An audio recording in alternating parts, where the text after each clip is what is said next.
அழைக்கின்றாரே நம்ம அண்ணா சாமி அழைக்கின்றாரே. மாயன் மயம் ஆன்மீக சகோதர சகோதரிகளோட என்னுடைய அன்பான ஆசீர்வாதத்தை தெரிவித்துக் கொள்கிறேன். மாயன் மயம் உங்கள் நலன் பொருட்டு இறையருளாலும் குருவர்களாலும் தொடர்ந்து சோழி பிரசன்னம் பார்த்து வருகின்றேன். சனி பயிற்சியை நம்மை கடந்து கொண்டிருக்கின்றது, கர்மாவின் பலனை தந்து கொண்டிருக்கின்றது. அதே நேரம் குரு பயிற்சியை பொறுத்த வரைக்கும் மிதுனத்திலிருந்து கடகம் நோக்கி நகர்ந்து விட்டார். கடகமோ சந்திரனுடைய இடம். அதே மிதுனத்திலிருந்து கடகத்துக்கு ஒரு ஒருத்தர் வராரு. தேவகுருக்கு இணையான பலம் பெற்று சுக்கிரன் ஆகிய களத்திரகாரகன் வருகின்றார். ஆக இந்த ரெண்டு கிரகங்களும் ஒரு இடத்துல இருக்கின்ற இடம் மனோகாரகன் சந்திரனுடைய இடம். எத்தகைய ஒரு மாற்றத்தையும் தாக்கத்தையும் மகர ராசிக்கு தரப்போகிறேன் என்பதை பார்ப்போம். அதே நேரத்தில் குருவினுடைய பார்வை பெறுகின்ற ஒரு சந்தர்ப்பம், அருமையான ஒரு வாய்ப்பு இருந்தாலும் கூட நிறைய சந்தர்ப்பங்கள் எல்லாம் வாழ்க்கையில வழுக்கிட்டு போயிடுதுங்க. எதுவுமே கிடைக்கல. நல்ல குடும்பம், நல்ல மனைவி, நல்ல பிள்ளை, நல்ல தொழில் இருந்தாலும் கூட ஏதோ மனதில் ஒரு விரக்தி, நிம்மதி இல்லாத ஒரு சூழ்நிலை. கவலைப்பட வேண்டாம்.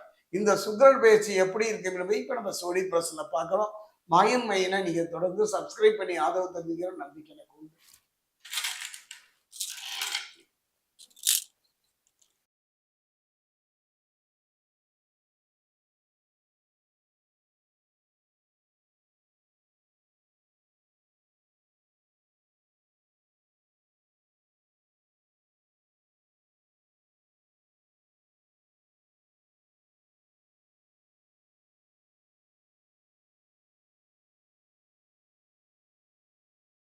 குரு பகவானுடைய பார்வை இருந்து குரு பார்க்க கோடி நன்மை, குரு பார்க்க புண்ணியம் தானே.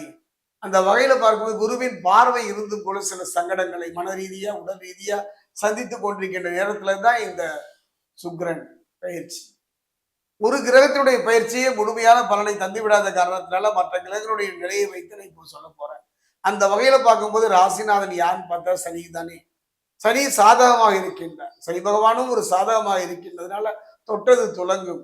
எடுத்த காரியத்துல ஒரு இனிய வெற்றியை நோக்கி நகர்வீர்கள். திருமணத்தில் நிலவி வந்த ஒரு கசப்பான ஒரு நிம்மதி இல்லாத சூழ்நிலை மாறும். சில பேருக்கெல்லாம் ஒரு நல்ல அதிர்ஷ்டம் தரக்கூடிய ஒரு காலமாகத்தான் அமைகின்றது. இப்படிப்பட்ட ஒரு காலம்தான். ஏடியில குரு ராசியை பார்ப்பது ஒரு நல்ல அமைப்பு தானே. அது மட்டும் கிடையாது, அவரோடு களத்திரகாரன் சுக்கிரனும் இணைந்து இருக்கின்ற ஒரு தருணமும் இந்த காலகட்டம். ஆத்மகாரகன் என்று சொல்லக்கூடிய சூரியன் மிதுன ராசிக்கு வரும் பொழுது உங்கள் ஆற்றல், உங்களுடைய வலிமை, மன வலிமையும் சரி, உடல் வலிமையும் சரி, ஒரு நல்ல மாற்றத்தை பெறக்கூடிய அற்புதமான துறை. எதை பற்றியும் கவலைப்படாத ஒரு மனோபாவத்தை பெறுவீர்கள். இடம் பலம் என்ற குழப்பம் நீங்க தெளிவான முடிவை எடுக்கக்கூடிய அற்புதமான தருணம் இந்த சுக்கிரன் பயிற்சியில மகர ராசிக்கு கிடைக்கும். ஆத்மகாரகன் என்று சொல்லக்கூடிய சூரியன் மிதுன ராசிக்கு வரும்போது இந்த நிகழ்வை நீங்கள் அனுபவபூர்வமாக உணரலாம். அதே நேரம் பார்த்தீங்கன்னா கணவன் மனைவி உறவு நன்றாக இருந்தாலும் கூட சில கசப்பான நிலைகள், கொஞ்சம் கவனமா இருங்க. செவ்வாய் இருப்பதனால சில கணவன் மனைவி உறவுக்குள்ள சில சங்கடங்களும், சில தர்ம சங்கடங்களும், சில பிரிவுகளும் ஏற்படக்கூடிய சூழ்நிலை இருப்பதனால மிகவும் எச்சரிக்கையாக இருப்பது சிறப்பு. அதே நேரத்துல பாத்தீங்கன்னா ஆற்றல் அதிகரித்தல், குடும்பத்துல குழப்பங்கள் நீங்குவதற்கான சூழ்நிலையும் இந்த காலகட்டம் தான். குறிப்பா சொல்லப்பட சுபகாரிய நிகழ்ச்சிகள் தடை விலகி உறுதியாகும். பிள்ளைகள் மத்தியில ஒரு பாசம், அன்பு, அந்யோன்யம் ஏற்படக்கூடிய ஒரு காலகட்டம். தொழில ஒரு நல்ல முன்னேற்றம், தேங்கி நின்ற தொழில் நல்ல முறையில் நடப்பதற்கான அற்புதமான காலமும் இந்த காலகட்டம் தான். வாய்ப்புகள் அதிகரிக்கும். குறிப்பா சொல்ல போனா செவ்வாய், பூமிகாரகன் செவ்வாய் ஆட்சியில் நிலைத்திருப்பதனால, அவர் சுகாதிபதியாக இருப்பதனால நல்ல முன்னேற்றத்தை தருவார். அதே நேரத்துல இரண்டு கிரகங்கள் சனி பகவானும் சரி, செவ்வாயும் சரி, ஒரு நல்ல மாற்றத்தை தரக்கூடிய அருமையான ஒரு சந்தர்ப்ப சூழ்நிலையை மகர ராசிக்கு இந்த சுக்கிரனுடைய பயிற்சியில் அமைத்து தருகின்றார்கள். ராகு 2ல் இருப்பதை கவனத்தில் கொள்ளுங்கள். ராகு 2ல் இருப்பதை கவனத்தில் கொள்ளுங்கள். மனமும் உடலும் தவறான பாதையை நோக்கி செல்லுகின்ற ஒரு சூழ்நிலை இருப்பதனால கவனமாக இருந்து விடுங்கள். எதிர்கால நலனை கருதி குறிப்பா பார்த்தீங்கன்னா வாக்குவாதம் வேண்டாங்க. யாரோடையும் வாக்குவாதம் வேண்டாம்.